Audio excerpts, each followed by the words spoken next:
नमस्कार श्रोते हो. श्राव्य कथा मराठी या चॅनलवरती आपले सहर्ष स्वागत आहे. श्रोते हो, श्राव्य कथा मराठी या चॅनलवरती मी सध्या आपल्याला सुप्रसिद्ध रहस्य कथाकार श्री बाबूराव अर्नाळकर यांनी लिहिलेली आणि मनोरमा प्रकाशन यांनी पुनर्मुद्रित केलेली कथा ज्वालामुखी ही सादर करत आहे. या कथेचा पुढील भाग 7वा. भैरवनाथने हातातील पिस्तूल खाली टाकून दोन्ही हात वर उचलले. आपण अनेक गोळ्या झाडल्या हे पाहिल्यानंतर झुंजार आपली गय करणार नाही हे त्याला माहिती होतं. त्यानं आपले दोन्ही हात वर करून तो सावकाश झुंजारकडे वळला. माझ्या मित्रा, तू फार हुशार आहेस, तो म्हणाला. भैरू, मला शाबासकी देताना तू स्वतःच्या हातानं आपलं थोबाड फोडून घेत आहेस हे तुझ्या लक्षात आलं की नाही, झुंजारने हसत विचारलं. तू घाबरलायस. बेगड माणसाशिवाय कोणी आपल्या हात पिस्तुलातील गोळ्या संपवणार नाही आणि पिस्तूलही सांगितल्याशिवाय खाली टाकणार नाही. तुझी गिधाडं येथे येईपर्यंत मी तुला ठार करू शकतो, पण घाबरू नकोस, मी तसं करणार नाही. कारण एकतर मी निशस्त्र माणसाला कधीच ठार करत नाही. शिवाय या रहस्यमय भानगडीच्या शेवटच्या प्रकरणापर्यंत जर तुला मी जिवंत ठेवलं नाही तर मग सगळी मजा फुकट जाईल. तू येथे आहेस ही गोष्ट माझ्या नोकरांना समजली आहे आणि ती कोणत्याही क्षणी येथे येतील हे तुझ्या लक्षात आले की नाही, भैरवनाथने विचारलं. पण कोणी तुला मदत करण्याचा प्रयत्न केला तर तू जिवंत राहणार कुठे? मरायचं झालं तर मी एकटा मरणार नाही. झुंजार, तू आता खूप त्रास देऊ लागलास. मी आता माझे हात खाली केले तर चालतील काय? नाही भैरू, तुझ्यासारख्या आळसावलेल्या माणसांना तेवढा तरी व्यायाम हवाच. तुला तुझ्या माणसानं फोन केला तेव्हा अर्धा क्षणच तू त्या मधल्या पडद्याकडे बघितलंस आणि त्याबरोबर मी सावध झालो. मला ठार करण्याचं तुझे प्रयत्न फुकट गेलेत. मला त्याबद्दल मुळीच वाईट वाटत नाही. माझ्या दाराजवळ तू जो बॉम्ब ठेवला होतास तो तुझ्या बॅगेसह आनंदरावांच्या ताब्यात आहे. त्यामुळे त्या बॉम्बशी तुझा संबंध जोडला जाणार आहे. ही तू मोठी आनंदाची बातमी सांगितलीस, कारण आनंदरावांचा जितका गैरसमज वाढेल तितका या प्रकरणाला अधिक रंग येईल. भैरू, तुला मी अधिक गोष्ट एक बजावून ठेवतो. त्या वृद्ध जोडप्याच्या विद्याधरला मुळीच अपाय होता कामा नये. तू त्या भाकड कथेवर विश्वास ठेवतोस? ती भाकडकथा नाही, त्याला तू तारका बेटावर कैदेत ठेवलेस. त्या तुझ्या मालकीच्या बेटावर तू 3 आठवड्यांपूर्वी जंगी मेजवानी दिली होतीस आणि त्यावेळी तू विद्याधरला कैद केलंस. आता बँकॉक येथील भारतीय वकिलातीत विद्याधर नावानं तुझा कोणतरी हस्तक शिरलाय आणि त्यानं तुझं काम यशस्वी केल्यानंतर तू तुझ्या नेहमीच्या सवयीप्रमाणे खऱ्या विद्याधरला जिवंत ठेवणार नाहीस.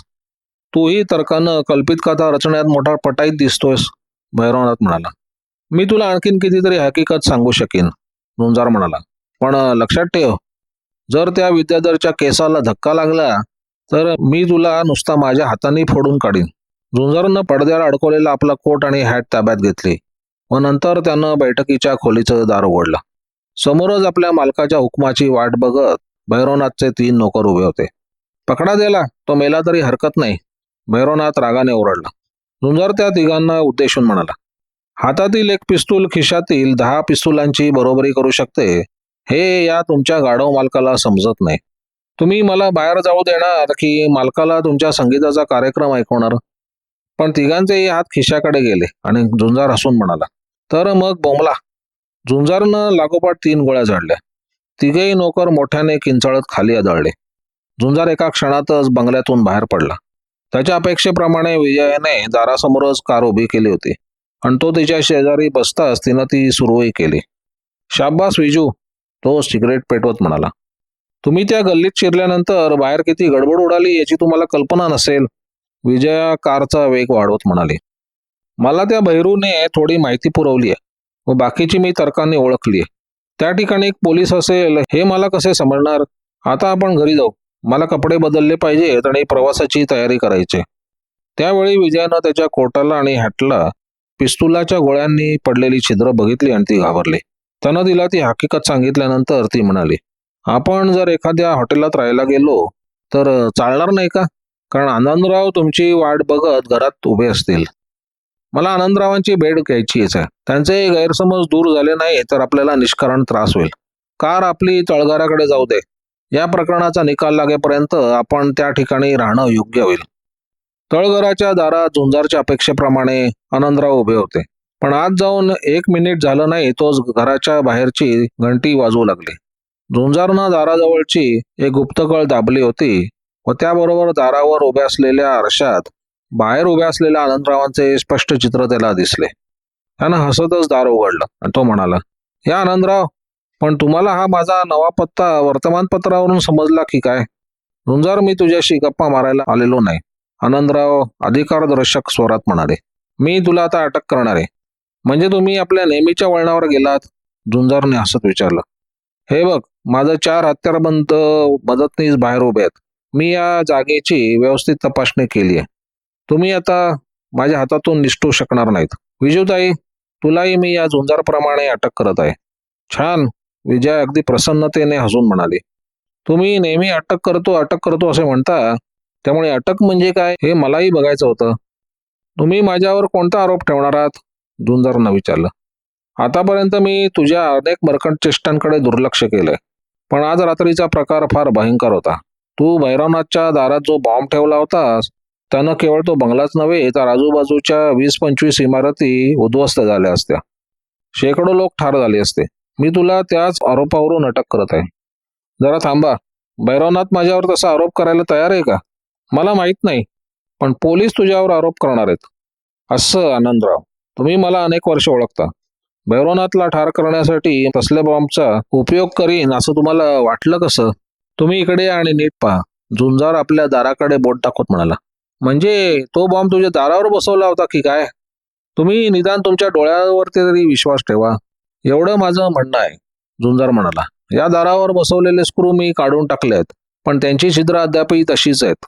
वाटल्यास ते यंत्र येथे आणा, म्हणजे ती पूर्वी याच ठिकाणी बसवले होते याची तुमची खात्री होईल. झुंजारचं ते बोलणं ऐकून आनंदरावाचा निश्चय डळमळू लागला, पण तरीही ते म्हणाले, तू तो बॉम्ब त्यांच्या दाराजवळ नेऊन ठेवला हाही गुन्हाच आहे की?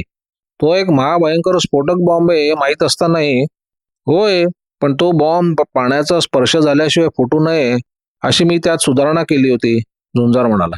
तुमच्या तज्ज्ञानं पाहणी केल्यानंतर माझं म्हणणं सत्य आहे याची तुम्हाला खात्री पटेल. भैरवनाथ किंवा त्याचे हस्तक तो बॉम्ब पाण्यात बुडवणार नाहीत हे मला माहीत होतं, पण त्या ठिकाणी तुमच्याऐवजी एक मूर्ख पोलीस होता. ते मला माहीत आहे, आनंदराव नाराजीने म्हणाले. या विजूबाईने त्याला अडवले नसते तर त्या मूर्खानं तो बॉम्ब पाण्यात बुडवला असता. एवढं जर तुम्हाला कळतं तर तुम्ही मला अटक करण्यासाठी कसे काय आलात? आम्हाला जर ती जागा उद्ध्वस्त करायची असती तर विजूनं त्या मूर्ख हरिहरला अडवलं असतं का? ते खरं, पण आनंदरावांनी घुटमळत बोलायला सुरुवात केली. पण त्याचवेळी काही विशिष्ट आवाज ऐकून त्यांनी आपलं बोलणं थांबवलं आणि प्रश्नार्थक मुद्रेने झुंजारकडे बघितलं.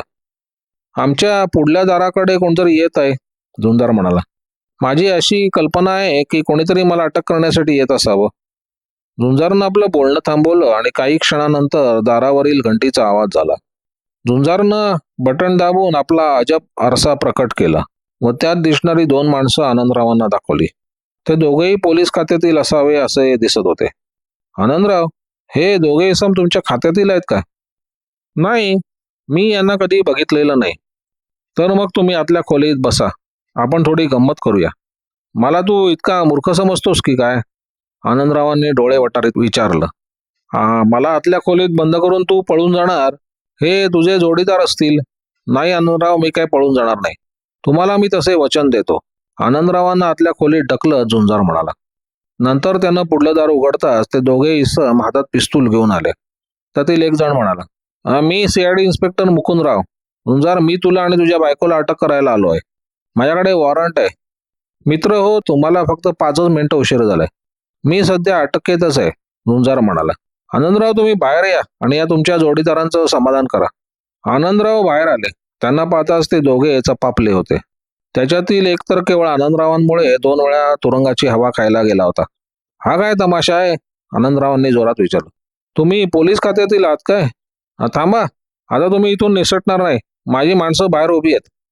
आपला नवा गालीच्या आनंदरावांच्या रक्तानं खराब व्हावा अशी झुंजारची इच्छा नव्हती. त्यानं आपला एक हात भिंतीवर टेकलेला होता. तेथील गुप्त कळ दाबून त्यानं तिथले सर्व दिवे मालवले आणि त्यावेळी तो मोठ्याने ओरडला, आनंदराव, जमिनीवर झोपा. पण आनंदरावांना तशी सूचना देण्याचं काहीच कारण नव्हतं. त्यांनी त्यापूर्वी जमिनीवर लोळण घेतली होती आणि बदमाशांनी झाडलेल्या गोळ्या त्यांच्या अंगावरून पलीकडे निघून गेल्या होत्या. त्यानंतर एक अद्भुत चमत्कार घडला. अचानक एक प्रखर प्रकाशझोत वरच्या छतातून नेमका त्या दोघा बदमाशांच्या अंगावर पडला व त्या प्रकाशानं त्यांचे डोळे दिपले होते. त्याच क्षणात झुंजारनं विद्युत गतीनं जमिनीवरून उठवून त्या दोघांना एका ठोशात बेशुद्ध केले होते. उभ्या आयुष्यात आनंदरावांनी तसले विलक्षण दृश्य बघितले नव्हते. ते उभे राहण्यापूर्वीच जादूप्रमाणे तो प्रखर प्रकाश नाहीसा झाला होता आणि पुन्हा तिथले साधे दिवे प्रकाशित झाले होते. आनंदराव, तुमच्याजवळ बेड्या असतीलच, झुंजार हसत म्हणाला, आणि यांच्या बोटांच्या ठशावरून तुम्हाला त्यांचा कुलवृत्तांत समजून येईल. आनंदरावांनी त्या दोघांच्या हातात बेड्या घातल्या आणि त्यांची पिस्तुलं गोळा केली. नंतर ते म्हणाले, झुंजार, यावेळी तू माझे प्राण वाचवले आहेस हे मी कबूल करतो. तू यापुढे तरी काही भानगडीत पडू नकोस. आणखी 2 मिनिटांनी आनंदराव त्या कैद्यांसह निघून गेले होते. आता पहाट झाली होती. आदल्या संध्याकाळपासून अवघ्या 12 तासात अनेक आश्चर्यकारक घटना घडल्या होत्या. आपण खरोखरच सुदैवी आहोत, विजया म्हणाली. आनंदरावांना जर आपणाबद्दल आपुलकी वाटत नसती आणि तुम्ही त्यांचे प्राण वाचवले नसते तर यावेळी आपण पोलीस कोठडीत असतो. पण झुंजारचे तिच्या बोलण्याकडे लक्ष नव्हते. आनंदराव गेल्यापासून तो विचार करत होता आणि फेऱ्या घालत होता. तो एकाएकी थांबला आणि म्हणाला, विजू, डाव ऐन रंगात आलाय आणि तापलेल्या तव्यावर पोळी भाजून घेणं हे शहाणपणाचं असतं. आपण अगदी जलद हालचाल करायला हवी. कोणती हालचाल? भैरवनाथच्या मालकीचं तारका नावाचं बेट आहे आणि त्या बेटावर तो उद्या म्हणजे आजच एक थाटाची मेजवानी देणार आहे. आतापर्यंत त्याचे कित्येक निमंत्रित पाहुणे त्या बेटावर दाखल झाले असतील. माझा असा तर्क आहे की मेजवानी संपेपर्यंत तरी विद्याधर सुरक्षित राहील. पण तुम्ही काहीतरी हालचाल कराल अशा कल्पनेनं भैरवनाथने सांकेतिक संदेश पाठवून त्याला ठार करण्याची व्यवस्था केली असेल तर? तो तसला धोका पत्करणार नाही. एखाद्याला ठार करणं अगदी सोपं असतं, पण ठार केलेल्या माणसाच्या प्रेताची विल्हेवाट लावणं अतिशय कठीण असतं, झुंजार म्हणाला. भैरवनाथ तारका बेटावर नेहमी मोठ्या मेजवान्या देत असतो आणि त्यात त्याचा काहीतरी स्वार्थी डाव असतो. या खेपेला त्याचा काय डाव असावा असं तुला वाटतं? मी काही तर्क नाही करू शकत, ती म्हणाली. याचा अर्थ तू वर्तमानपत्र वाचत नाहीस, झुंजार म्हणाला. थायलंड आणि हिंदुस्थान या 2 देशात एक व्यापारी करार होणार होता.